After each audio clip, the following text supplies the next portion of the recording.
Rain dan para gadis pergi ke penjara bawah tanah dan menemukan tubuh pemimpin bandit itu terbujur kaku. Rain bertanya kepada Rosalind kapan ia mengetahui bahwa orang itu sudah mati, dan Rosalind mengatakan bahwa penjaga yang menemukannya saat hendak memberi air kepada pemimpin bandit itu. Ada sebuah simbol di dinding, dan Rain bertanya apakah ada yang tahu apa artinya. Selina menggunakan sihirnya pada simbol itu untuk menerjemahkannya, dan ia memberitahu Rain bahwa ada residu sihir gelap di dalam penjara bawah tanah. Rosalind terkejut ketika mengetahui bahwa seorang penyihir gelap terlibat. Leah kemudian mengatakan kepada Rain bahwa ia harus segera keluar dari ruangan karena para penyihir gelap adalah orang-orang sampah. Ia mengatakan bahwa residu sihir mereka dapat membuatnya sakit, tetapi Rain tidak terlalu memikirkannya. Selina kemudian mendukung saran Leah, mengatakan bahwa akan lebih baik bagi mereka untuk keluar dari penjara bawah tanah terlebih dahulu.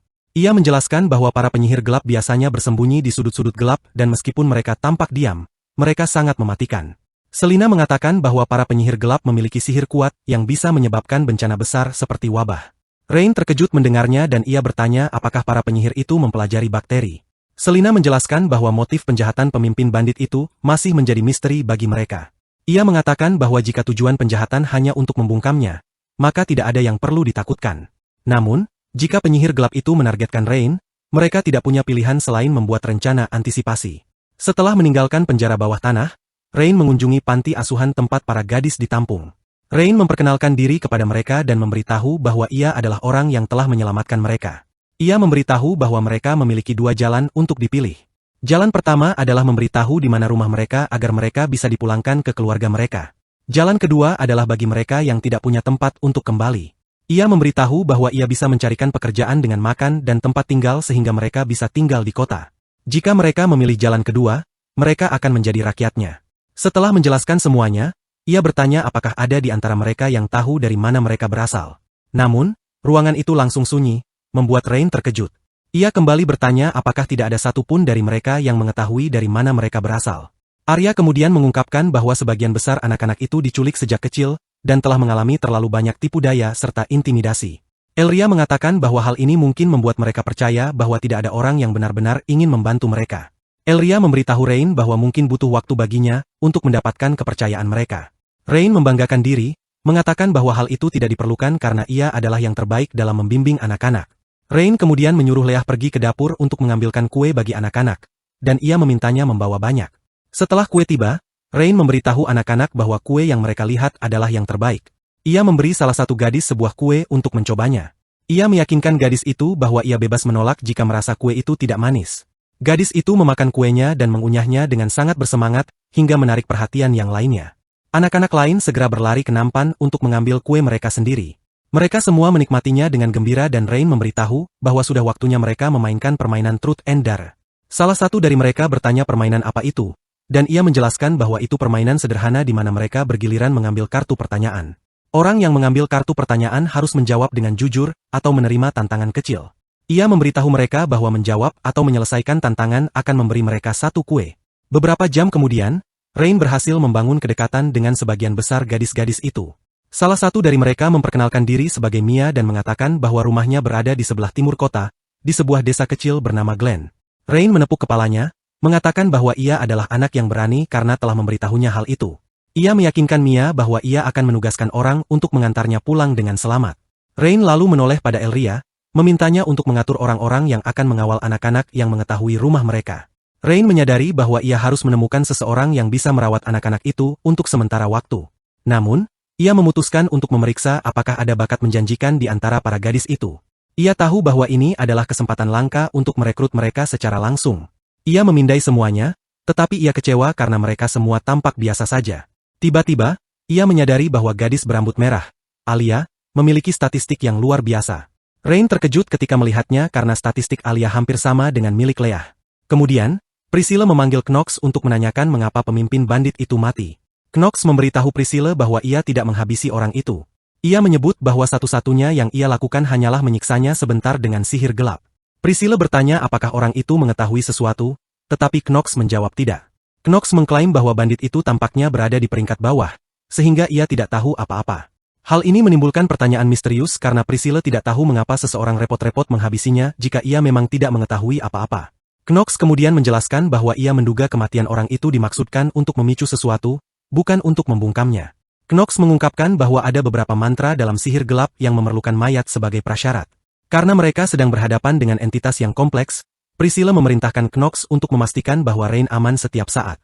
Knox menerima perintah itu dan Priscilla mulai menyadari bahwa kunjungannya tampak membuahkan hasil.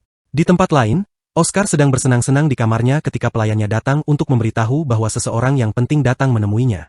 Oscar terkejut bahwa ada yang berani mengganggunya saat ia sedang bersenang-senang dan bertanya siapa tamunya. Penjaga itu mengungkapkan bahwa orang tersebut adalah Eldritch dan ia mengaku memiliki urusan penting untuk dibicarakan. Begitu mendengar nama Eldritch, Oscar langsung mengira bahwa ia membawa hadiah baru untuknya. Oscar lalu memerintahkan penjaga untuk membawa Eldritch ke ruang belajarnya, mengatakan bahwa ia akan menyusul segera. Yang ada di dalam pikiran Oscar hanyalah para gadis yang dibawa Eldritch untuknya terakhir kali, dan ia berasumsi bahwa Eldritch membawa satu kelompok baru. Dengan pikiran itu, ia bergegas ke ruang belajarnya untuk menemui Eldritch. Oscar bertanya apakah Eldritch membawa barang berharga untuknya, sehingga ia datang secara pribadi. Eldritch kemudian menjatuhkan kabar buruk, mengatakan bahwa ia tidak membawa hadiah, tetapi sebuah berita buruk. Oscar bertanya apa itu, dan Eldritch menjelaskan bahwa putra Grand Duke, Rain, telah mengusirnya dari Aisling. Eldritch menghancurkan hati Oscar ketika ia mengatakan bahwa Oscar mungkin tidak akan menerima barang-barang cantik lagi. Oscar menjadi gelisah dan bertanya kenapa Edgar meninggalkannya padahal ia sudah bekerja untuk mereka bertahun-tahun. Eldritch menjelaskan bahwa Rain adalah tuan baru kota dan ia adalah orang yang terlalu percaya diri, merasa bisa mengendalikan segalanya. Eldritch mengungkapkan bahwa secara pribadi ia telah menyusup ke Aisling malam sebelumnya untuk menghabisi pemimpin bandit yang bekerja untuk Oscar. Oscar bertanya apakah ada kemungkinan Rain sudah mengetahui mereka, dan Eldritch menjawab ya. Ia mengungkapkan bahwa inilah alasan ia mengambil risiko datang untuk melaporkan berita tersebut.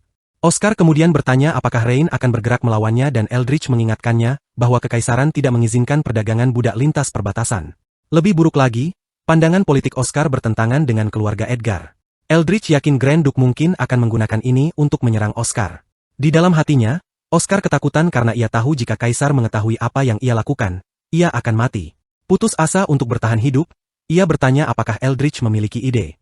Eldritch mengungkapkan bahwa ketika ia meninggalkan Aisling, ia mendengar bahwa bendungan telah selesai dibangun dan ia melihat ini sebagai peluang baik. Karena Oscar belum pernah mendengar tentang bendungan sebelumnya, ia bertanya apa artinya. Eldritch menjelaskan bahwa berdasarkan pengetahuannya, bendungan adalah alat untuk menyimpan air. Air yang tersimpan di dalam bendungan juga bisa membanjiri distrik bawah kota. Eldritch ingin mereka menggunakan bendungan itu untuk menciptakan bencana, menghancurkan kota dan penduduknya. Oscar kemudian akan mengambil kesempatan untuk mengirim pasukan dan menduduki kota, menyelesaikan semua masalah mereka sekaligus. Oscar terkejut mendengar hal ini dan bertanya apakah yang dimaksud adalah menghabisi putra Grand Duke. Oscar menolak karena ia percaya mereka akan mati jika Grand Duke mengetahuinya. Eldritch mengingatkan bahwa Oscar tetap akan mati jika Rain melaporkannya ke Kaisar. Eldritch menambahkan bahwa Grand Duke tidak akan bisa berkata apa-apa jika mereka bisa mengalihkan kematian Rain sebagai akibat kegagalan bendungan. Ia percaya hal itu mudah dilakukan karena tidak ada yang benar-benar memahami cara kerja bendungan. Ia menambahkan bahwa Oscar akan mendapatkan akses ke gadis-gadis yang ia inginkan setelah ia menguasai kota. Setelah mendengar bagian tentang gadis-gadis itu, Oscar akhirnya setuju menjalankan rencana Eldritch. 3 hari kemudian, Rain menjamu Elia di kantornya dan ia terkejut karena gadis itu tidak mengucapkan sepatah kata pun selama beberapa hari. Ia memberinya kue hanya untuk membuatnya berbicara, tetapi Elia tetap diam. Rain bertanya-tanya perlakuan seperti apa yang dialami anak itu, hingga membuatnya menjadi benar-benar tertutup. Rain sedang memikirkan apa yang bisa ia lakukan ketika Lilian bergegas masuk untuk memberitahunya bahwa bendungan telah selesai. Rain senang mendengar ini karena akhirnya ia mendapatkan sedikit kabar baik. Rain memerintahkan Leah untuk memanggil para elf dan para bangsawan di kota agar mereka datang menyaksikan momen itu. Ia sangat bersemangat menunjukkan bahwa kota tersebut telah memasuki era baru. Rain kemudian menoleh kepada Leah, menanyakan apakah ia siap ikut dengannya ke pembukaan bendungan. Ia meyakinkan gadis itu bahwa acara tersebut akan berlangsung meriah dengan banyak makanan dan minuman. Selain itu, akan ada anak-anak laki-laki dan perempuan seusianya di acara itu. Meskipun telah dibujuk sedemikian rupa, gadis itu tetap diam, dan Rain memutuskan untuk meninggalkannya di kantornya. Ia meyakinkan ia bahwa akan ada para pelayan yang menjaganya jika ia membutuhkan sesuatu. Ia juga menambahkan bahwa ia bebas berubah pikiran, dan jika ia ingin datang, yang perlu ia lakukan hanyalah menyuruh para pelayan untuk membawanya. Setibanya di bendungan, Ratu Elf mengungkapkan keraguannya tentang ketahanan bendungan itu. Ia memberitahu Rain bahwa para elf pada dasarnya tidak berdaya terhadap banjir bandang jika sesuatu berjalan salah. Rain lalu mengatakan bahwa ia tidak perlu mengkhawatirkan apapun karena ia secara khusus mengawasi seluruh proses dan semuanya sudah dilakukan dengan benar. Ia memberitahu sang ratu bahwa ia akan segera menyaksikan kekuatan yang sesungguhnya. Selina kemudian muncul dan memberitahu Rain bahwa semua yang ia perintahkan telah disiapkan. Ia mengungkapkan bahwa mereka telah memasang 3 lempengan batu tebal di saluran keluar bendungan untuk menahan dampak aliran air.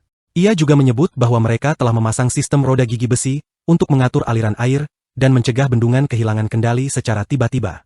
Rain senang mendengar semua itu dan ia memberitahu para tamunya bahwa merekalah yang akan melakukan pembukaan gerbang air untuk pertama kalinya.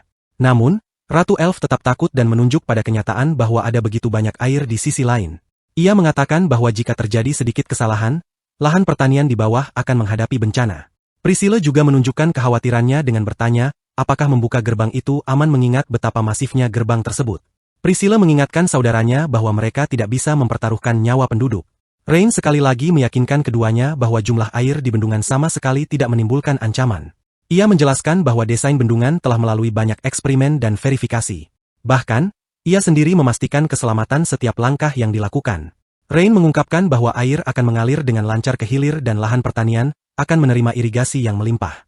Ia mengatakan bahwa mereka tidak perlu khawatir karena mereka akan segera menyaksikan sebuah keajaiban. Para wanita itu kemudian melangkah maju untuk bergabung dengannya menyalakan bendungan.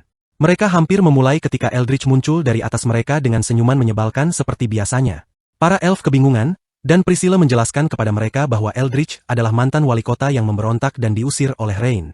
Rain terkejut melihat Eldritch berani menampakkan wajahnya di pembukaan bendungan. Rain bertanya apa yang ia lakukan di sana dan Eldritch dengan bangga mengungkapkan bahwa ia telah bergabung dengan Kekaisaran Orphis untuk menjadi seorang bangsawan. Rain tersenyum, menanyakan apakah ia datang untuk menyerahkan diri karena ia tidak suka diperlakukan dengan buruk oleh Kekaisaran. Eldritch menyeringai, mengatakan bahwa ia datang untuk balas dendam. Rain tertawa mendengarnya. Ia mengejek Eldritch, menanyakan apakah ia sudah tidak berpikir lagi karena datang untuk balas dendam sendirian. Eldritch dengan percaya diri menjawab bahwa ia tidak datang sendirian. Ia mengungkapkan bahwa ia telah menempatkan sekelompok penyihir kuat di hulu dan mereka siap melepaskan sihir elemen air yang sangat kuat. Dengan bantuan arus dari hulu, ia yakin sihir itu akan mengalir turun dan menghancurkan bendungan yang begitu dibanggakan Rain. Setelah bendungan hancur, kota dan penduduknya akan dipastikan binasa. Ratu Elf panik mendengar ini. Bahkan Priscilla ketakutan dan memperingatkan Eldritch bahwa jika ia mencoba menghancurkan semuanya, ia akan mengejarnya sampai ke ujung dunia. Eldritch tertawa terbahak-bahak, mengatakan bahwa ia menikmati melihat kesal mereka. Ia kemudian menghantam air dengan sihirnya, melepaskan arus air yang kuat menuju bendungan. Ratu Elf panik dan menyarankan agar mereka pergi karena keadaan terlihat buruk. Namun Rain mengatakan agar ia tidak panik karena sebesar apapun yang dilepaskan Eldritch, bendungan itu akan tetap kuat. Ia memberitahu sang ratu bahwa ia telah menyiapkan semua langkah pengamanan untuk memastikan semuanya berjalan baik. Itulah mengapa ia yakin bahwa seberapa mengerikannya banjir itu, bendungan tetap akan berdiri. Rain kemudian mengaktifkan bendungan, melepaskan aliran air yang sangat besar. Eldritch mulai tertawa, mengatakan bahwa bendungan itu bahkan tidak mampu menahan satu serangan saja. Bahkan Ratu Elf percaya pada kata-kata Eldritch dan menyarankan agar mereka pergi sebelum tersapu banjir. Priscilla juga mendesak Rain untuk pergi, tetapi Rain tetap berdiri teguh, mengatakan bahwa jumlah air yang mereka lihat tidak cukup untuk menghancurkan bendungannya. Rain bahkan mengejek Eldritch, menanyakan apakah hanya itu yang bisa ia lakukan. Eldritch dengan senang hati menembakkan lebih banyak sihir ke air karena Rain tampak sedang meminta mati. Air mulai mengalir sangat deras hingga lempengan batu di bawah mulai retak. Ratu Elf ingin lari, tetapi Rain mengatakan bahwa belum saatnya bagi mereka untuk panik. Eldritch terus menyerang bendungan hanya untuk memastikan Rain gagal. Tiba-tiba, intensitas banjir merobohkan ketiga lempengan batu itu, membuat para wanita terkejut. Saat yang lain panik, Rain justru tersenyum karena semuanya akhirnya berjalan sesuai yang ia inginkan. Roda gigi di bawah bendungan kemudian berubah arah dan limpahan air mulai mengalir melalui saluran lain yang menuju lahan pertanian. Hal ini mengejutkan semua orang yang menyaksikannya dan Rain berterima kasih kepada Eldritch atas bantuannya. Rain mengatakan bahwa ia seharusnya menghabiskan mana para penyihirnya untuk mengairi lahan pertanian, tetapi Eldritch telah melakukannya untuknya secara gratis. Eldritch tidak percaya bahwa Rain benar-benar memanfaatkannya. Rain menjelaskan bahwa bendungan itu bukan hanya dibuat untuk menahan air. Tujuan utamanya justru untuk memanfaatkan kekuatan aliran air, agar seluruh lahan pertanian dapat ternutrisi. Ia mengatakan bahwa semakin besar banjir, semakin baik lahan pertanian mendapat irigasi. Eldritch tidak percaya bahwa rencana besarnya telah berbalik menghancurkan dirinya. Karena rencananya telah gagal, Rain menyarankan agar mereka melanjutkan urusan terakhir yang belum selesai. Namun Eldritch memutuskan bahwa ia harus pergi. Tetapi ia memastikan kepada Rain bahwa mereka akan bertemu lagi. Rain tertawa ketika Eldritch mengatakan hal itu, dan ia mengingatkannya bahwa kotanya bukan taman bermain yang bisa ia datangi dan tinggalkan sesuka hati. Rain kemudian menyuruh Selina untuk mengejar Eldritch, dan Selina dengan senang hati menurutinya. Ia memanggil sebuah sambaran petir besar dan menghantam Eldritch dengannya, menjatuhkannya. Karena masalah Eldritch sudah diatasi, Rain beralih kepada para wanita untuk membahas rencana investasi. Ratu Elf mengakui bahwa bendungan milik Rain telah membuka matanya. Priscilla kemudian bertanya bagaimana ia ingin mereka berinvestasi dalam rencana yang ia tawarkan. Rain mengatakan bahwa bendungan itu telah menyelesaikan banjir yang terus-menerus melanda kota, dan untuk membuat kota menjadi hebat, mereka perlu bekerja menuju kemakmuran ekonomi.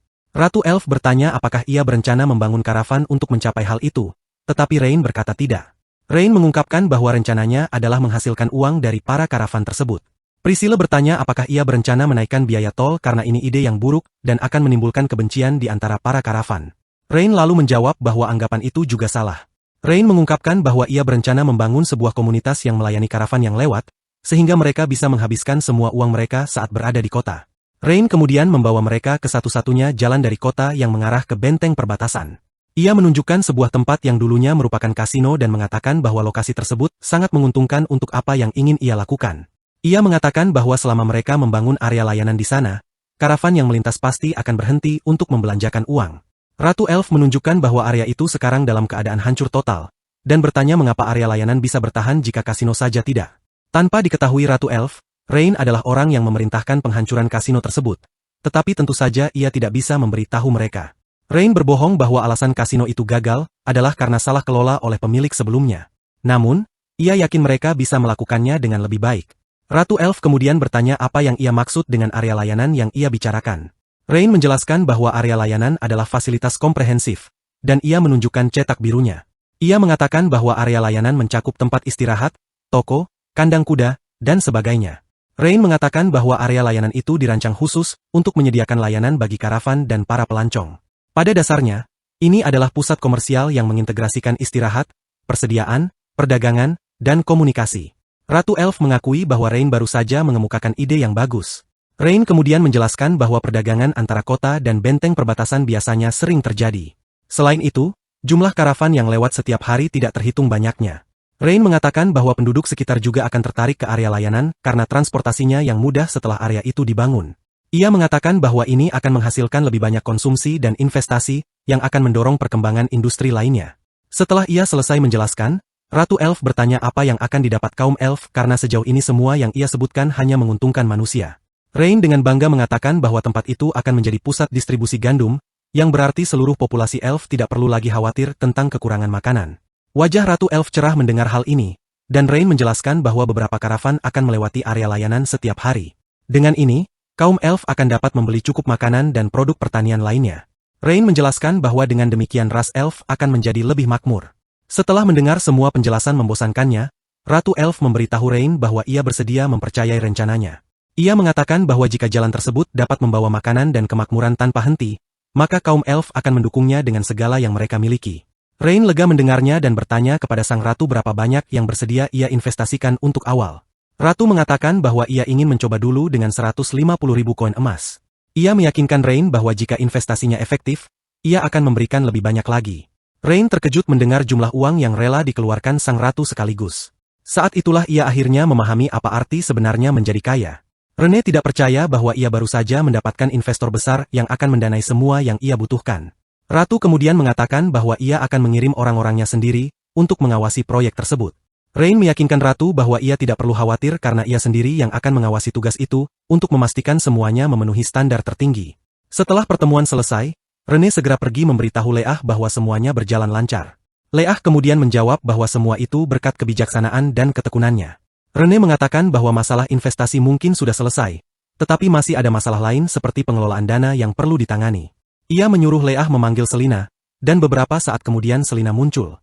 Rain bertanya apakah ia tahu apa arti cooking the book, tetapi ia sama sekali tidak tahu. Selina mengatakan bahwa satu-satunya hal yang ia pahami hanyalah kutukan dan sihir, membuatnya benar-benar tidak mengerti soal matematika. Rain juga bertanya kepada Armando apakah ia tahu, tetapi pria itu juga tidak punya ide. Ia menyebut bahwa ia bahkan masih berusaha memahami tugas direktur yang diberikan kepadanya. Rain hampir pingsan ketika menyadari bahwa dua orang terpintar di pengadilannya bahkan tidak tahu cara cooking the books. Rain mulai bertanya-tanya apakah ia harus menghabiskan semua uangnya untuk pembangunan, tetapi ia segera menolak ide itu, mengatakan ia harus menyimpan beberapa untuk keadaan darurat. Leah kemudian menyarankan agar mereka meminta bantuan Priscilla, karena hal itu berkaitan dengan ekonomi. Leah mengungkapkan bahwa wilayah Priscilla memiliki banyak jenius bisnis dan mereka seharusnya mengerti apa arti cooking the books. Rain menolak saran itu, mengatakan bahwa tugas ini harus dilakukan oleh seseorang yang benar-benar ia percaya. Ia menambahkan bahwa semakin sedikit orang yang tahu, semakin baik. Putus asa mencari solusi, Rain memerintahkan agar semua pedagang di kota dibawa kepadanya. Sementara itu, Wilfenia telah tiba di kota dan tugas satu-satunya adalah memastikan ia bisa meyakinkan Rain untuk membebaskan Castile agar ia bisa menyelamatkan ayahnya. Wilfenia memasuki kota dan melihat kerumunan aneh yang sedang berkumpul. Ia bertanya kepada salah satu warga apa yang terjadi, dan orang itu memberitahunya bahwa Rain sedang mengadakan ujian akuntansi. Ia mengatakan semua orang bersemangat untuk ikut meramaikan acara tersebut. Wilfenia bingung dan bertanya apa maksud ujian akuntansi itu. Pria itu mengaku bahwa ia juga tidak tahu, tetapi Rain berjanji akan mempekerjakan siapapun yang lulus ujian. Selain itu, orang yang lulus berhak mendapatkan satu permintaan kepada Rain. Wilfenia langsung merasa penasaran dan tertarik karena ia tahu bahwa jika ia lulus, ia mungkin bisa mendapatkan kesempatan untuk meminta Rain membebaskan Castile tanpa syarat.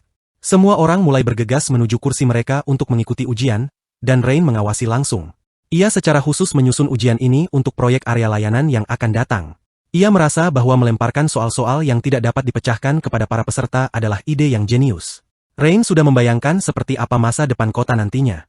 Salah satu pengawas berlari menghampiri Rain untuk memberitahunya bahwa ada seseorang yang sudah selesai mengerjakan ujian, dan orang itu adalah manajer rumah bordil kota. Rain senang mendengarnya karena ia memiliki harapan besar untuk kota tersebut sejak awal.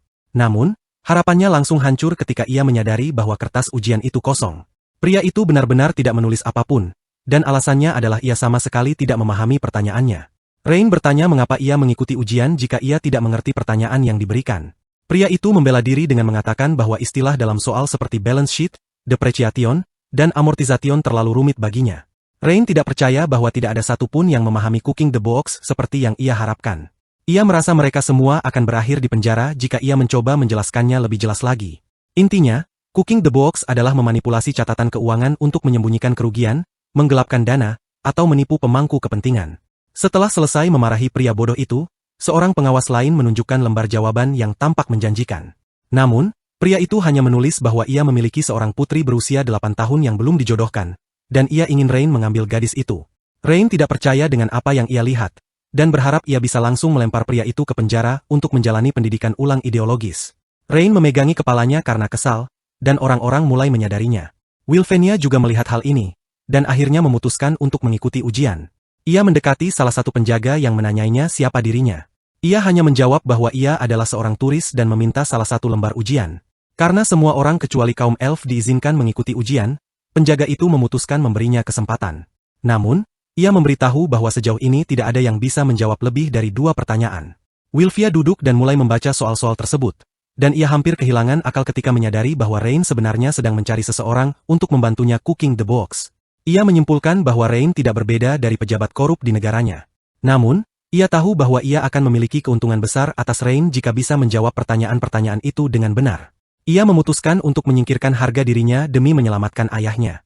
Rain hampir mencapai batas kesabarannya ketika Wilfenia menyerahkan lembar jawabannya. Rain memeriksanya dan pikirannya langsung terpukul. Ia terpaksa mengakui bahwa wanita itu benar-benar jenius.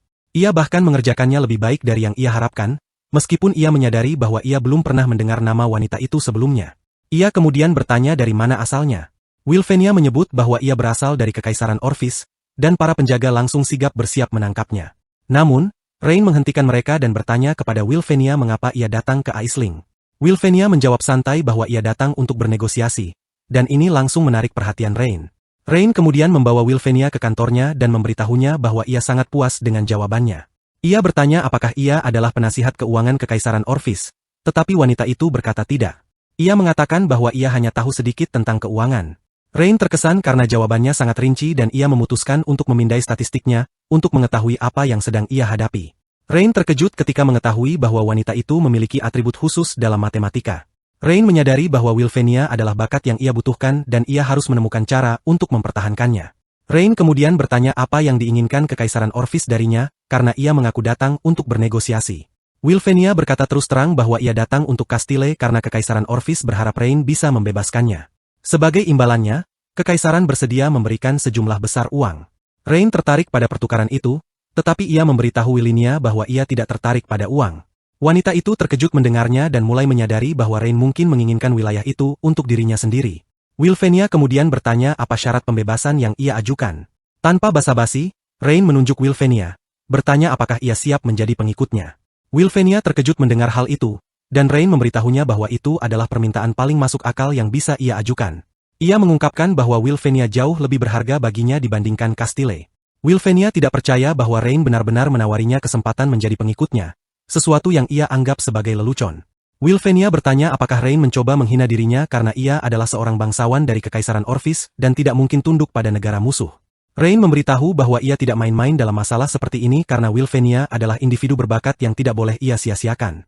Wilfenia benar-benar bingung karena ia tidak tahu apakah Rain serius atau hanya mempermainkannya. Pada saat yang sama, Wilfenia dapat melihat bahwa Rain tidak sedang bercanda, tetapi ia khawatir Rain mungkin tidak akan melepaskan Castile jika ia menolak tawarannya. Wilfenia kemudian bertanya apakah Rain akan menolak permintaannya jika ia tidak mau menjadi pengikutnya. Rain tersenyum, mengatakan bahwa hal itu tidak akan terjadi. Hal ini mengejutkan Willinia, yang tidak menyangka Rain begitu mudah mengalah. Rain memberitahu Willinia bahwa ia telah membantunya menyelesaikan sesuatu yang sebelumnya menjadi masalah besar. Jadi masih ada hal yang perlu dibicarakan.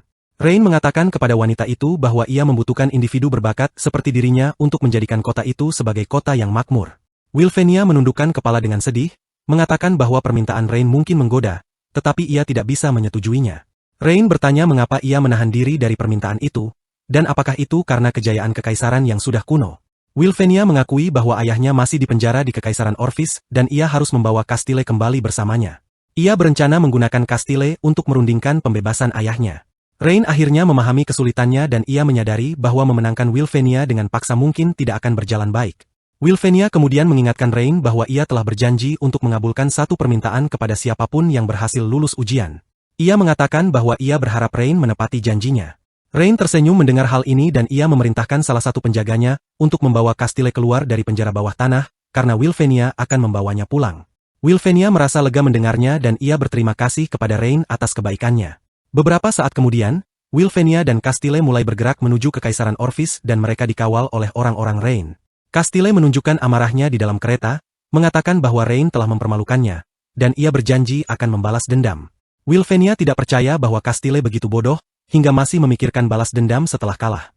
Tak lama kemudian ia mulai mengeluh bahwa kereta terlalu berguncang, tetapi Wilfenia mengatakan bahwa itu bukan karena kereta, tetapi karena jalannya. Castile tetap marah karena hal itu sambil mencoba memberitahu Wilfenia bahwa ia adalah seorang Grand Duke, dan karena itu ia pantas mendapatkan perlakuan terbaik. Ia mengancam akan melaporkan Wilfenia kepada Kaisar setelah mereka kembali. Dalam hati, Wilfenia memaki pria itu, dan ia cukup yakin bahwa Kaisar justru akan menghukum Castile setelah mereka tiba. Tak lama kemudian, para penjaga memberitahu Wilfenia bahwa ada sebuah sungai di depan, dan mereka bertanya apakah mereka harus beristirahat di sana. Wilfenia setuju karena bepergian di malam hari berbahaya. Saat mereka sedang beristirahat di tepi sungai, Wilfenia tidak bisa berhenti memikirkan permintaan Rain. Ia tidak ingin percaya bahwa Rain benar-benar ingin mempekerjakannya sebagai pengikut. Saat itu juga, Castile melihat salah satu pelayan wanita, dan perhatiannya langsung tertuju pada gadis itu. Ia menariknya dan memaksanya untuk bersenang-senang dengannya, tetapi gadis itu memohon agar dilepaskan. Castile marah karena gadis itu menolak, dan ia menamparnya dengan keras. Wilfenia merasa muak dan mendesak Castile untuk menunjukkan sedikit saja sikap sebagai seorang bangsawan. Namun Castile seperti babi, dan ia menyuruh Willinia menjauh karena itu bukan urusannya. Tiba-tiba, penjahat bayaran Kaisar muncul entah dari mana dan menusukkan pisau ke dada Castile sebelum ia sempat bereaksi. Hal ini membuat Willinia terkejut dan ia mulai berkeringat. Penjahat itu kemudian menoleh kepada Wilfenia dan mengatakan bahwa sekarang giliran dirinya untuk mati. Wilfenia dan pelayan itu berlari dan memberitahu para prajurit bahwa mereka diserang. Pemimpin unit tidak percaya bahwa ada seseorang yang cukup berani mencoba menghabisi Duke dari Kekaisaran Orphis, dan ia segera memerintahkan pasukannya untuk berhati-hati. Penjahat itu muncul kembali dan mengatakan betapa mudahnya hal itu karena semua orang berkumpul di satu tempat. Ia berniat melenyapkan mereka sekaligus, tetapi pemimpin pengawal mendesaknya untuk menyerah karena mereka sudah mengepungnya. Penjahat itu tertawa, mengatakan bahwa justru merekalah yang dikepung. Dengan sebuah siulan keras, para prajurit Orphis muncul dari tempat persembunyian mereka. Wilfenia terkejut melihat pasukan Orphis berada di dalam hutan. Pemimpin pengawal tidak percaya ketika menyadari bahwa penjahat itu bekerja sama dengan pasukan Orphis. Penjahat itu memutuskan untuk memberitahu mereka rahasianya karena mereka akan mati juga. Ia menyebutkan bahwa Kaisar menginginkan perang dan ingin menggunakan mereka sebagai pemicunya. Ia memberitahu mereka bahwa kematian mereka akan menjadi alasan untuk menyerang kota Aisling. Wilfenia tidak ingin percaya, tetapi penjahat itu meyakinkan mereka bahwa inilah kenyataan pahit yang harus dihadapi. Ia memerintahkan pasukannya untuk mengejar Wilfenia dan para pengawal. Wilfenia gemetar ketakutan dan menganggap dirinya gagal karena ia telah terlibat dalam urusan politik yang selalu diperingatkan ayahnya. Ia kini mengerti mengapa ayahnya tidak ingin ia dekat dengan politik, karena ia hanya memiliki hati yang lembut. Saat mereka hampir menemui ajal, suara Rain bergema melalui pepohonan, dan pasukannya muncul. Rain menyatakan ketidaksenangannya bahwa kekaisaran berani memasuki wilayahnya untuk menghabisi orang. Pasukan Orphis hampir saja kencing ketakutan ketika melihat ini karena mereka sudah lebih dulu memeriksa area itu. Rain mengejek mereka, mengatakan bahwa metode yang mereka gunakan sederhana dan tidak canggih. Wilfenia terkejut dengan kedatangan Rain dan ia bertanya mengapa ia datang. Rain bertanya apakah ia begitu naif hingga berpikir bahwa Kaisar akan membiarkan Castile kembali dengan selamat. Wilfenia terkejut mendengarnya dan bertanya apakah Rain sudah mengetahui hal ini sejak awal. Rain berkata ya dan meyakinkan Willia bahwa ia pasti sudah mati sebelum mencapai kekaisaran Orphis. Wilfenia bertanya bagaimana ia mengetahui hal itu dan Rain mengungkapkan bahwa kekaisaran ingin menggunakan kematiannya sebagai alasan untuk memulai perang. Mengejutkannya, Rain tidak menentang hal itu. Penjahat itu mencoba tetap bersikap kuat dan memerintahkan pasukannya untuk menghabisi Rain agar kota tersebut jatuh ke dalam kekacauan. Para prajurit menyerbu Rain dan pasukannya, dan Rain dengan santai memerintahkan Rosalind untuk melenyapkan para prajurit yang menyerang. Rosalind turun ke medan perang dari atas hanya untuk mengumpulkan aura dan menunjukkan kepada pasukan musuh bagaimana cara melakukannya. Pertempuran sengit pun terjadi, tetapi Rosalind berada di level yang berbeda dan ia menciptakan pemandangan penghancuran di seluruh medan perang, membuat para prajurit musuh gemetar ketakutan. Ia terlihat seperti orang gila sepenuhnya dalam pertempuran, dan para prajurit mulai mengakui bahwa ia terlalu kuat dan mereka mungkin tidak memiliki peluang melawannya. Sang penjahat mendesak pasukannya untuk tetap kuat karena Rosalind hanya satu orang dan mereka bisa menjatuhkannya. Karena sang penjahat begitu berani, Rosalind mengalihkan perhatian kepadanya. Ia hampir menghancurkan kepala pria itu dengan tombaknya, tetapi si penjahat berhasil menghindar pada detik terakhir. Penjahat itu menangkis serangannya dan salah satu prajurit mencoba menyerang dari belakang, tetapi Rosalind langsung membuatnya kehilangan anggota tubuh di tempat.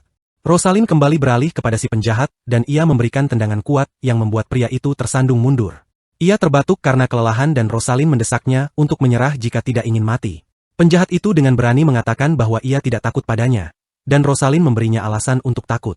Ia melesat ke arahnya dengan kecepatan luar biasa, hingga sang penjahat tidak bisa bereaksi. Rosalind mendaratkan serangan di bahunya sehingga pria itu jatuh berlutut. Para prajurit musuh melihat ini dan menyimpulkan bahwa Rosalind berada jauh di atas level mereka. Bahkan sang penjahat kini menyadari bahwa kekuatan Rosalind berada jauh di luar dugaannya. Berdiri di belakang adalah Rain, dan ia juga terkesan dengan apa yang dilihatnya. Ia menyadari bahwa Rosalind akan benar-benar tak terbendung ketika ia mulai memakai rompi anti peluru dan membawa senapan mesin ringan. Rosalind kemudian mendesak para prajurit musuh untuk menjatuhkan senjata, menyerah, atau mati. Para prajurit tidak punya pilihan selain menjatuhkan senjata sambil memohon agar nyawa mereka diselamatkan. Penjahat itu mencoba memprovokasi mereka untuk bertarung, tetapi para prajurit lebih mementingkan keselamatan mereka. Rosalind kemudian memberitahu Rain bahwa seluruh pasukan musuh telah ditangkap. Rain senang mendengarnya dan memuji Rosalind atas pekerjaan yang dilakukan dengan baik. Penjahat itu dibawa menghadap Rain, dan secara mengejutkan ia memerintahkan para prajurit untuk melepaskan pria itu. Penjahat itu mendesak Rain untuk menghabisinya jika ia mau, karena ia tidak akan pernah memohon belas kasihan. Rain tersenyum dan meyakinkan pria itu bahwa ia tidak berniat menghabisinya. Penjahat itu terkejut, dan Rain memberitahunya bahwa ia membiarkan hidupnya demi membawa sebuah pesan. Sang penjahat bertanya-tanya kepada siapa pesan itu ditujukan. Dan Rain mengatakan bahwa pesan itu untuk Kaisar Kekaisaran Orphis. Ini mengejutkan sang penjahat yang mencoba menebak apa yang direncanakan Rain. Rain mengatakan bahwa karena Kaisar mencari alasan untuk perang, ia bersedia memenuhinya. Rain memberitahu penjahat itu bahwa ia akan kembali ke Kekaisaran untuk memberitahu bahwa dialah yang mengkhianati aliansi dan menghabisi Wilfenia saat mereka kembali ke Kekaisaran. Rain pada dasarnya menyuruh penjahat itu menyalahkan semua kejadian padanya. Tetapi ia menunggu kesempatan untuk menunjukkan kepada Kekaisaran mengapa mereka tidak seharusnya macam-macam dengannya. Rain kemudian menyuruh Wilfenia kembali ke kota bersamanya, karena Kekaisaran sudah berencana menghabisinya. Sang penjahat akhirnya pergi, tetapi ia memberitahu Rain bahwa ia akan menyesal telah membiarkannya hidup. Setelah penjahat itu menghilang, Wilfenia bertanya kepada Rain apakah ia tidak takut Kekaisaran akan melancarkan serangan besar-besaran terhadap dirinya dan kota. Rain mengatakan ia justru lebih takut jika pasukan Kekaisaran Orphis tidak datang. Ia mengaku bahwa apa yang ia inginkan hanya bisa diberikan oleh Kekaisaran. Wilfenia bertanya apa yang ia inginkan, dan Rain tersenyum sebelum mengungkapkan bahwa ia menginginkan tanah milik Kekaisaran Orphis. Rain kemudian memerintahkan Rosalind untuk membawa semua tahanan dan menjadikan mereka para pekerja. Rain senang karena ia baru saja mendapatkan satu kelompok pekerja baru, mengingat ia sudah kekurangan staf. Beberapa waktu kemudian, Rain membawa Wilfenia melewati lorong gelap kastil dan Wilfenia mengira Rain membawanya ke penjara bawah tanah. Namun Rain mengejutkannya dengan mengatakan bahwa ia tidak tertarik mengurungnya. Rain membawanya ke ruang matematika tempat Selina hampir kehilangan semua sel otaknya, karena berusaha memahami cara kerja sempoa. Rain kemudian mengatakan kepada Selina bahwa ia tidak perlu pusing lagi karena penyelamat mereka telah datang. Wilfenia terkejut melihat banyaknya catatan keuangan yang sedang disusun Rain. Rain lalu memberitahu Wilfenia bahwa Ratu Elf akan datang untuk laporan keuangan dalam 3 hari. Rain ingin Wilfenia membantunya menyiapkan laporan itu dan menyembunyikan semua hal yang tidak ingin diketahui sang ratu. Beberapa hari kemudian, Wilfenia muncul dalam keadaan kurang tidur total untuk menunjukkan semua laporan yang diminta Rain. Rain memeriksanya dan memuji Wilfenia atas pekerjaan yang baik. Wilfenia senang karena Rain puas, sementara ia sendiri hanya mencoba bertahan hidup. Rain kemudian meyakinkan wanita itu bahwa ia tidak berniat menghabisinya karena ia sendiri yang membawanya kembali. Rain lalu bertanya hadiah apa yang diinginkannya setelah membantu memalsukan laporan keuangan. Wilfenia mengungkapkan bahwa ia sebenarnya menginginkan sesuatu, tetapi ia tidak yakin itu hal yang bisa dilakukan Rain. Rain tersenyum mendengarnya dan bertanya apakah ia ingin ayahnya diselamatkan. Wilfenia terkejut karena ia belum mengatakan apapun. Ia mulai bertanya-tanya apakah pria itu bisa membaca pikiran. Rain menyuruhnya tidak terkejut karena ia dengan mudah menebaknya berkat emosi manusia yang mudah dibaca. Wilfenia kemudian bertanya apakah ia benar-benar bisa menyelamatkan ayahnya. Rain memberitahunya bahwa tidak ada kesepakatan di dunia ini yang tidak bisa ia buat. Mendengar hal ini, Wilfenia menyadari bahwa Rain adalah seseorang yang bisa ia percaya. Namun ia merasa penyelamatan ayahnya adalah hadiah yang terlalu besar hanya untuk membuat laporan palsu. Ia kemudian bertanya apa lagi yang diinginkan Rain darinya. Rain senang karena Wilfenia adalah orang yang cerdas. Ia menjelaskan bahwa Wilfenia telah menyusun laporan keuangan palsu untuknya selama beberapa hari terakhir, dan yang ia inginkan hanyalah agar ia terus melakukannya. Rain ingin Wilfenia menjadi pengikutnya. Hal ini membuat Wilfenia terkejut karena ia mengira Rain pasti sedang bercanda dengan permintaannya. Rain kemudian memberitahu Wilfenia bahwa ia bukan orang yang suka bercanda, dan ia membenci masalah lebih dari apapun. Rain tidak merasa membantu menyelamatkan ayah Wilfenia, lalu mengirimnya kembali ke Kekaisaran Orphis, adalah ide bagus, karena ada kemungkinan Wilfenia akan berbalik melawannya. Rain membuat semuanya sederhana baginya. Jika ia ingin menyelamatkan ayahnya, yang harus ia lakukan hanyalah menjadi salah satu bawahannya. Wilfenia merasa bimbang karena ia diminta mengkhianati Kekaisaran Orphis. Namun, jika ia menolak tawaran itu, ayahnya mungkin akan mati di dalam lubang itu. Rain menyadari kebimbangannya dan mengatakan bahwa ia tidak diwajibkan menjawab segera. Rain menyebutkan bahwa Wilfenia sudah tidak tidur selama beberapa hari, dan itu membuatnya kelelahan. Rain menyarankan agar ia beristirahat, dan setelah selesai beristirahat, ia bebas memikirkan keputusannya dengan hati-hati. Rain kemudian menoleh kepada Leah, mengatakan bahwa mereka perlu memeriksa lokasi konstruksi.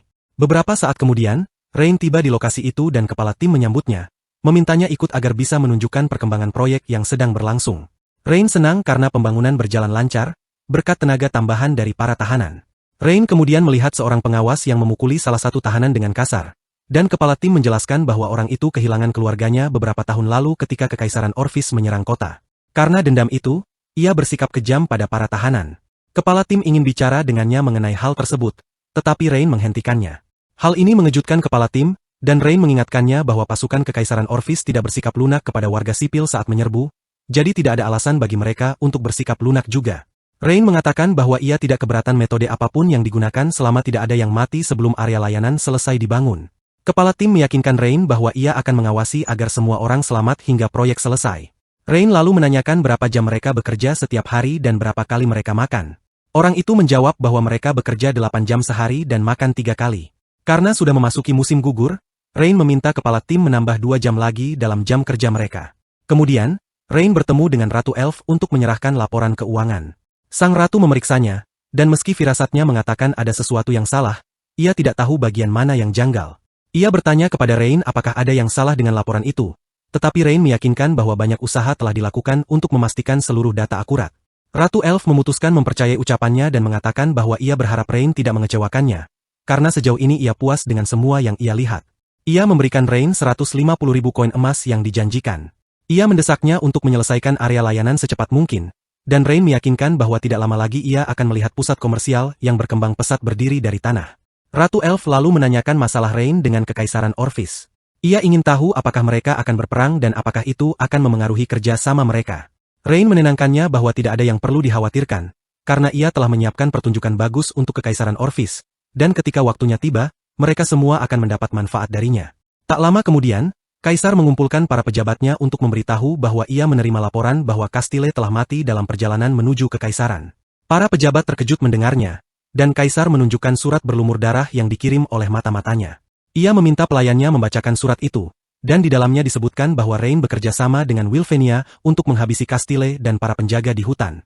Kaisar memainkan perannya dengan baik, berpura-pura sangat marah di depan para pejabat, dan itu cukup membuat mereka ikut terpancing. Kemudian Kaisar menoleh kepada Chraven, mengingatkan bahwa dialah yang awalnya mengusulkan perundingan damai dengan kota Aisling. Ia mengatakan bahwa Grand Duke telah terbunuh karena usulan itu, dan bertanya apa yang ingin Chraven katakan mengenai hal ini. Chraven tidak percaya bahwa Kaisar berhasil menekannya. Ia yakin bahwa justru dialah yang menyuruh Castile mencari alasan untuk mengerahkan pasukannya. Chraven kesal karena Kaisar kini mencoba menyalahkannya. Namun ia tidak punya pilihan selain ikut bermain. Chraven berlutut, mengatakan kepada Kaisar bahwa ia bersedia menanggung kesalahan atas apa yang terjadi. Kaisar berjalan mendekatinya dan bertanya bagaimana ia berencana menanggung kesalahan itu. Chraven berteriak, mengatakan bahwa ia ingin memimpin kampanye menyerang kota Aisling. Ia mengatakan kepada Kaisar bahwa dengan darah Wylvenia dan Rain, mereka akan membersihkan malu kekaisaran. Kaisar tersenyum mendengar hal ini dan mengatakan bahwa ia bersedia memberi Rain kesempatan untuk menebus dosanya karena ia siap melakukannya. Kaisar kemudian memerintahkan Legiun Barat, Ksatria Silverwolf, dan para penyihir Crimson Flame untuk berkumpul dalam sebuah march guna menghancurkan kota Aisling. Para pejabat mendukung hal ini dan mereka semua bersorak untuk kehancuran kota tersebut. Kaisar tersenyum jahat sambil menyebut Rain sebagai bocah kecil yang memberinya alasan untuk membawa perang ke wilayahnya. Sementara itu, Rain duduk di dekat jendela dan bangga akan perubahan yang terjadi di kota. Ia yakin bahwa populasi Kekaisaran Orphis akan mengalir masuk ke kota karena perang, yang pada akhirnya akan menyelesaikan masalah tenaga kerjanya. Selain itu, jika ia berhasil memenangkan perang, ia akan dapat memperluas wilayahnya ke tempat yang ia inginkan. Tidak lama setelah itu, Roslin datang untuk memberitahu bahwa kelompok pertama warga perbatasan yang mencari perlindungan telah ditempatkan di area layanan. Ia menyebutkan bahwa Departemen Logistik sedang membagikan makanan dan pakaian. Rain terkesan dengan jumlah orang yang berdatangan. Rosalind menyebutkan bahwa ada sekitar 3.000 orang. Di antara mereka, sekitar 800 pria memenuhi standar tenaga kerja yang ditetapkan sendiri oleh Rain. Ada juga sekitar 1.400 wanita. Rain merasa lega mendengarnya, dan mengatakan bahwa kota tidak perlu khawatir lagi tentang tenaga kerja ketika waktunya tiba. Rain meminta Rosalind memberikan makanan ekstra kepada para pengungsi baru, karena mereka masih memiliki uang berlebih dari pemberian kaum elf. Selain itu, ia meminta Roslin memasang beberapa pemberitahuan mengenai pembebasan pajak selama 3 tahun dan akomodasi gratis yang disediakan kota. Ia ingin orang-orang di sepanjang perbatasan Orphis mengetahui hal ini, semua berkat banyaknya uang yang diberikan oleh kaum elf. Leah kemudian memberitahu bahwa Wylvenia ingin menemuinya. Ia mengizinkannya masuk, dan Wylvenia langsung memarahinya karena membiarkan si penjahat pergi. Ia mengatakan bahwa karena hal itu, Kekaisaran Orphis kini datang dengan pasukan besar. Wylvenia menyarankan agar ia kembali ke Kekaisaran untuk mencoba menghentikan perang. Rain mengatakan sarannya bagus, tetapi tidak mungkin berhasil. Ia meyakinkan Wylvenia bahwa tidak ada yang perlu dikhawatirkan karena ia sudah menyiapkan persiapan untuk perang. Wylvenia terus mengomel bahwa tak terhitung nyawa akan melayang dalam perang. Ia bertanya apakah Rain benar-benar baik-baik saja memulai perang demi kepentingannya sendiri. Rain terkejut melihat Wylvenia marah demi rakyat biasa, dan ia mengatakan bahwa Wylvenia adalah orang yang baik. Wylvenia merasa diejek dan berteriak agar ia berhenti mengejeknya. Ia mengatakan bahwa ia membenci perang, dan Rain menjawab bahwa hal yang sama berlaku baginya. Wylvenia terkejut mendengarnya, dan Rain menjelaskan bahwa ia membenci orang-orang yang memulai perang. Namun itulah alasan ia harus bertarung. Wylvenia penasaran, dan Rain mengatakan bahwa sampai ia membuat orang-orang takut padanya, perang akan selalu terjadi. Ia menyebutkan bahwa satu-satunya hal yang dapat menghentikan perang adalah kekuatan, bukan alasan. Rain mengungkapkan bahwa ia tidak berniat menghadapi Kekaisaran Orphis secara langsung. Ia telah menyiapkan rawa kematian untuk mereka dan ia akan menikmati saat melihat mereka tenggelam di dalamnya. Rain kemudian menepuk bahu Wylvenia, mengatakan bahwa ia tidak perlu khawatir karena ia akan segera bertemu ayahnya. Wylvenia sangat terkejut mendengar ini, membuatnya bertanya-tanya rencana jahat apa yang sedang disusun Rain. Kemudian, Rain memeriksa persiapan di luar tembok. Rosalind bertanya mengapa lubang-lubang digali di bagian dalam, bukan di luar parit. Rain mengatakan bahwa tidak perlu menghalangi musuh masuk karena ia justru ingin mereka masuk. Rosalind bertanya apa maksudnya, dan Rain mengingatkannya bagaimana ia menghancurkan pasukan Castile dengan sihir terlarang. Rosalind terkejut dan bertanya apakah sihir itu ada hubungannya dengan barel minyak. Rain mengatakannya, karena barel minyak itulah sihir terlarang yang dimaksud Castile. Rosalind terkejut mendengarnya dan bertanya apakah ia bisa menimbulkan kerusakan setingkat sihir terlarang selama ia memiliki minyak tersebut. Rain meyakinkannya bahwa hal itu benar. Karena begitu api menyala di sekitar barel itu akan meledak. Kemudian ia mengatakan kepada Rosalind bahwa ketika pasukan kekaisaran datang, ia tidak boleh menang. Rosalind bingung mendengarnya. Ia mengatakan bahwa mereka sebentar lagi mendapat kesempatan langka untuk melukai pasukan kekaisaran di perbatasan sambil memperkuat pertahanan. Rain tersenyum, mengatakan bahwa Rosalind terlalu naif. Ia mengungkapkan bahwa tujuannya bukan melukai mereka, tetapi membuat mereka arogan. Ia ingin mereka berpikir bahwa mereka telah menang dan kota sedang kesulitan bertahan. Selain itu, ia ingin mereka begitu bangga dan percaya diri sampai akhirnya mudah jatuh ke dalam kuburan yang telah ia gali untuk mereka. Rosalind bertanya apakah yang ia maksud adalah menunjukkan kelemahan untuk memancing musuh, dan Rain mengiyakan. Ia mengatakan bahwa dalam beberapa hari, pasukan depan kekaisaran akan tiba lebih dulu. Rosalind harus memimpin tentaranya menghadapi mereka secara langsung, tetapi ia tidak boleh menang. Namun, ia juga tidak boleh kalah telak. Ia boleh menang dan boleh kalah, yang penting mereka mendapat kesan palsu bahwa pertahanan kota sedang berjuang keras. Rosalind akhirnya mengerti bahwa Rain ingin pasukan kekaisaran mengejar mereka menuju lokasi barel minyak dikubur. Ia meyakinkan Rain bahwa ia setuju dengan rencana itu dan berjanji untuk memancing mereka masuk. Rain menyerahkan perencanaan padanya, sementara ia pergi memeriksa apa yang sedang dikerjakan Armando. Ia meyakinkan Rosalind bahwa setelah perang, aturan perang akan ditulis ulang. Di dalam bengkel, Armando sedang berdebat dengan Bram, menyuruhnya mengikuti setiap detail cetak biru yang ditinggalkan Rain. Bram beralasan bahwa laras itu terlalu tipis untuk apa yang ingin dibuat Rain, tetapi Armando terus menunjuk pada desain yang diminta Rain. Bram mengatakan bahwa ukurannya salah karena pipa yang ia pegang jelas tidak dapat menahan tekanan bubuk mesiu. Mereka masih berdebat ketika Rain masuk ke bengkel. Rain bertanya pada Armando mengapa ia berdebat dengan Bram, dan Armando menjelaskan bahwa Bram tidak mau mengikuti cetak biru karena ia percaya larasnya terlalu tipis dan akan meledak. Bram mengatakan kepada Rain bahwa meski ia membantu mereka membuat tungku yang kuat, ia tidak percaya dengan desain yang ia kirimkan karena ia lebih percaya pada hal yang praktis. Ia menjelaskan bahwa pipanya terlalu tipis dan pasti akan meledak oleh tekanan. Rain lalu mengatakan bahwa tidak ada yang perlu dikhawatirkan. Ia mengatakan bahwa pipa itu memang bisa meledak di bawah tekanan. Bram bersorak mendengar ini, mengatakan kepada Armando bahwa ia benar sejak awal. Namun Rain menyela, mengatakan bahwa selama pipa dibuat sesuai aturan, tidak akan ada masalah. Ia menyebutkan bahwa desain senjata itu merupakan hasil perhitungan presisi dan banyak percobaan. Ia menambahkan bahwa dalam penggunaan bubuk mesiu dan jangkauan tembak, senjata itu tidak akan meledak selama dikendalikan dengan benar. Namun, senjata itu akan menghasilkan kekuatan yang menakjubkan dan luar biasa. Bram kemudian mengatakan kepada Rain bahwa mengingat ukuran tabungnya, ia tidak yakin senjata itu bisa memiliki kekuatan seperti yang diklaim Rain.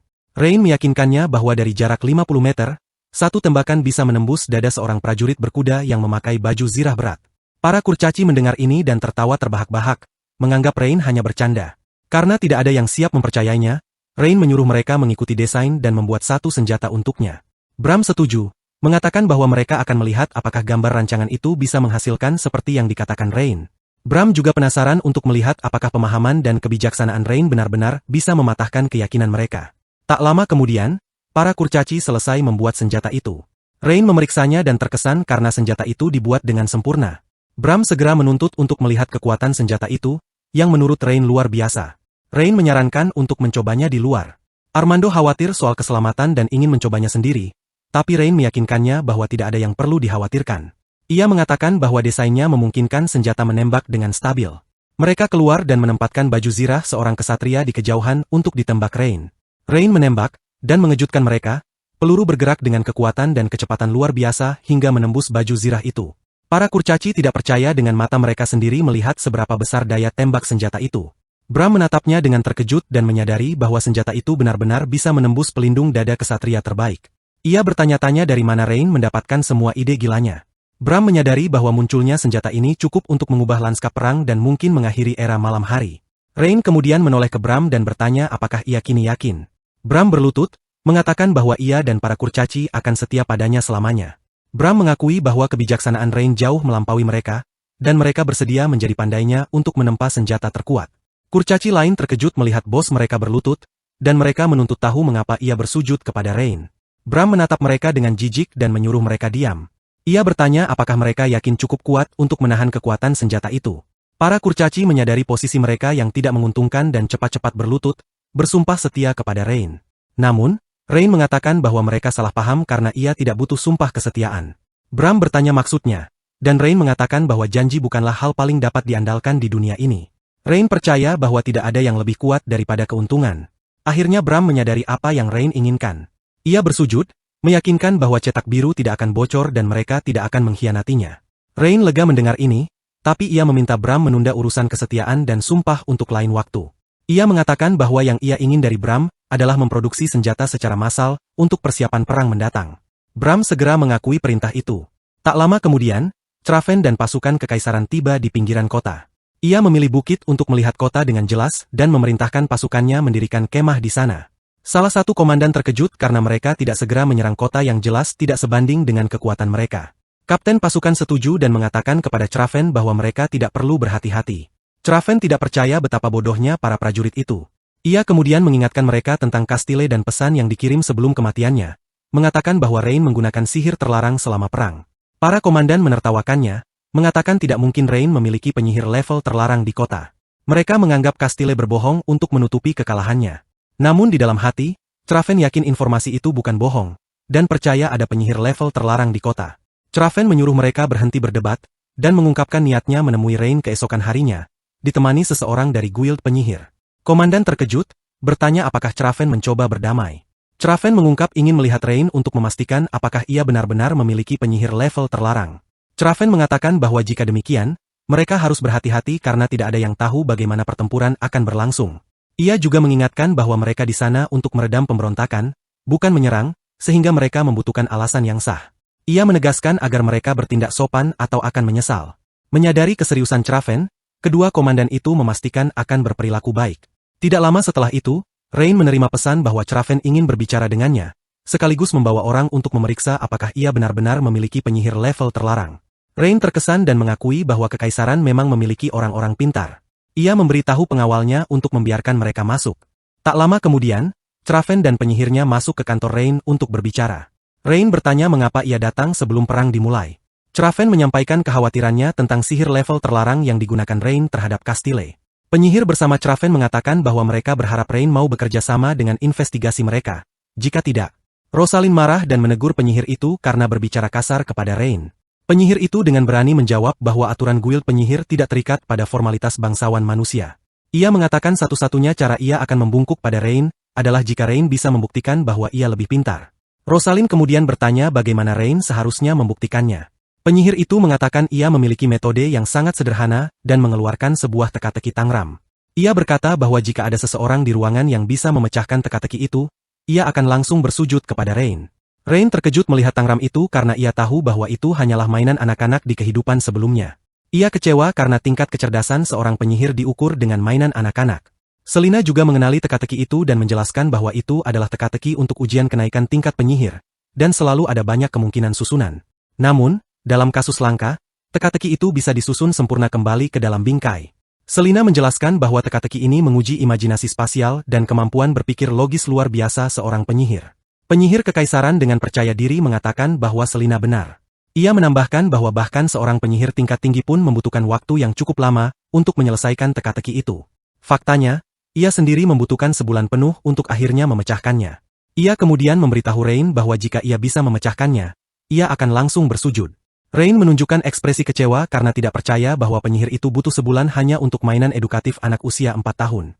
Selina memutuskan mencoba karena ia pernah memecahkan teka-teki tangram serupa saat ujian penyihir tingkat tinggi. Ia mengambilnya, tapi setelah banyak percobaan, gagal menyusunnya. Ia meminta maaf kepada Rain karena merasa tidak kompeten, dan penyihir kekaisaran memanfaatkan kesempatan itu untuk menghina, mengatakan bahwa dengan tingkat pemahamannya, Selina tidak akan bisa naik tingkat. Penyihir itu mengejek semua orang di kota, mengatakan mereka semua bodoh. Karena itu, ia yakin tidak ada penyihir terlarang di kota. Para pengawal yang ada di ruangan marah dan menegurnya karena bersikap menjijikkan di hadapan tuan mereka. Penyihir itu mengatakan ia tidak peduli karena Rain hanyalah bangsawan biasa. Ia berbalik untuk pergi, tapi Rain menghentikannya. Rain memberitahu bahwa ia salah karena ada seseorang yang bisa memecahkan teka-teki itu. Penyihir itu bertanya siapa orangnya, dan Rain tersenyum, mengatakan ia akan memecahkan teka-teki itu sendiri. Penyihir itu tertawa terbahak-bahak dan mengingatkan Rain bahwa ia dulunya bangsawan kaya yang manja yang bahkan tidak lulus ujian penyihir junior. Karena itu, ia yakin Rain tidak punya kesempatan sama sekali untuk menyelesaikan teka-teki itu. Rain tersenyum, mengatakan ia gagal ujian karena soal-soalnya terlalu bodoh dan tidak layak waktunya. Penyihir itu kemudian mengatakan agar Rain memecahkan teka-teki itu jika ia mampu. Rain menyarankan mereka membuat taruhan untuk memeriahkan suasana. Penyihir itu bertanya apa yang ingin dipertaruhkan, dan Rain mengatakan jika ia bisa memecahkan teka-teki dalam 30 detik, penyihir itu harus berlutut dan meminta maaf kepada Selina. Selina terkejut melihat Rain membela dirinya. Rain mengingatkan bahwa Selina adalah bawahannya dan hanya Rain yang berhak menegurnya. Penyihir itu menerima taruhan, tapi mengatakan jika gagal, ia harus berlutut di depan Rain dan meminta maaf juga. Rain menyetujui dan mengambil teka-teki itu. Sesuai janji, ia menyelesaikannya dalam 30 detik, membuat penyihir itu terkejut dan ketakutan. Ia tidak percaya mata sendiri karena butuh sebulan untuk menyelesaikannya.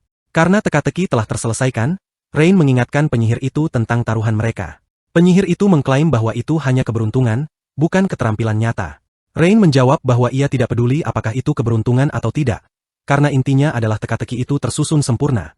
Rain mendekatinya dan mengatakan bahwa ia punya dua pilihan, berlutut dan minta maaf dengan patuh kepada Selina, atau Rosalind akan mengeksekusinya. Rosalind menunjukkan keseriusannya dengan menancapkan pedang ke tanah. Craven mengingatkan penyihir itu bahwa ia membuat taruhan di depan umum dan akan buruk jika mundur. Ia menambahkan bahwa hal ini juga akan merusak reputasi guild penyihir. Penyihir itu mencoba membela diri, mengatakan ia tidak mengira ada yang bisa memecahkan teka-teki itu. Craven bertanya apakah ia siap menepati janji, atau memberi kesempatan Craven melaporkan perilaku memalukannya ke guild penyihir. Penyihir itu menyadari berada di sudut dan tidak punya pilihan selain berlutut meminta maaf kepada Selina. Dalam hati, ia marah dan bersumpah akan membuat Rain menderita seperti ia sendiri menderita. Craven, di sisi lain, akhirnya memastikan bahwa Rain bukan bangsawan biasa dan harus berhati-hati menanganinya. Karena penyihir itu menepati janji, Rain menyarankan untuk akhirnya menuntaskan urusan bisnis.